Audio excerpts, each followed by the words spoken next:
दोस्तों अगले 2 मिनट में मैं आप लोगों को ESIC-DD एग्जाम की कंप्लीट एलिजिबिलिटी कंडीशंस के बारे में बताने वाला हूं। सबसे पहले हम बात करने वाले हैं एज एलिजिबिलिटी की। तो अगर आप लोग ESIC-DD एग्जाम के लिए अप्लाई करना चाहते हैं और जनरल कैटेगरी से बिलोंग करते हैं तो यहाँ पर age limit for general category student minimum age limit कोई मेंशन नहीं कर रखी है, लेकिन मैक्सिमम एज लिमिट 35 मेंशन कर रखी है। तो अगर आप 35 क्रॉस कर चुके हैं और जनरल कैटेगरी से बिलोंग करते हैं तो आप इस एग्जाम के लिए अप्लाई नहीं कर सकते।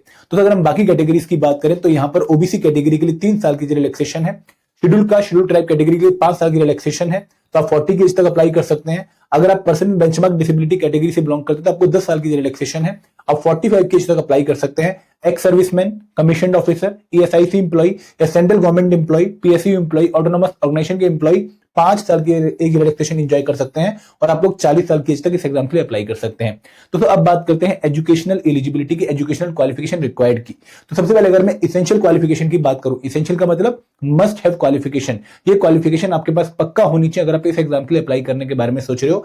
पहली क्वालिफिकेशन है डिग्री ऑफ रिकॉग्नाइज्ड यूनिवर्सिटी, आपकी ग्रेजुएशन कंप्लीट होनी चाहिए। एंड सेकंड एसेंशियल क्वालिफिकेशन क्या है जो कि बहुत इंपॉर्टेंट है कि आपके पास 3 साल का वर्क एक्सपीरियंस होना चाहिए in the field of administration या फिर अकाउंट्स या फिर मार्केटिंग या फिर पब्लिक रिलेशन या फिर इंश्योरेंस या फिर रेवेन्यू या फिर टैक्स रिलेटेड मैटर्स में इन गवर्नमेंट और PSUs और ऑटोनोमस बॉडी। तो अगर आपके पास ये एक्सपीरियंस है 3 साल का और आपके पास डिग्री है तो आप इस एग्जाम के लिए अप्लाई कर सकते हैं। डिजायरेबल क्वालिफिकेशन क्या है कि भाई अगर किसी बच्चे के पास सब ऑर्डिनेट अकाउंट सर्विसेज क्वालिफाई उसने कर रखी है या फिर उसने institute of cost and work account pass कर रखा है या फिर मास्टर ऑफ बिजनेस एडमिनिस्ट्रेशन कर रखी है या फिर डिग्री इन लॉ है तो उसको डिजायर्ड माना जाएगा, गुड टू हैव माना जाएगा। और एक्सपीरियंस अगर किसी पर्टिकुलर पर्सन के पास सोशल इंश्योरेंस या फिर लेबर लॉ वाले मैटर में है तो उसको भी मोर डिजायर्ड माना जाएगा।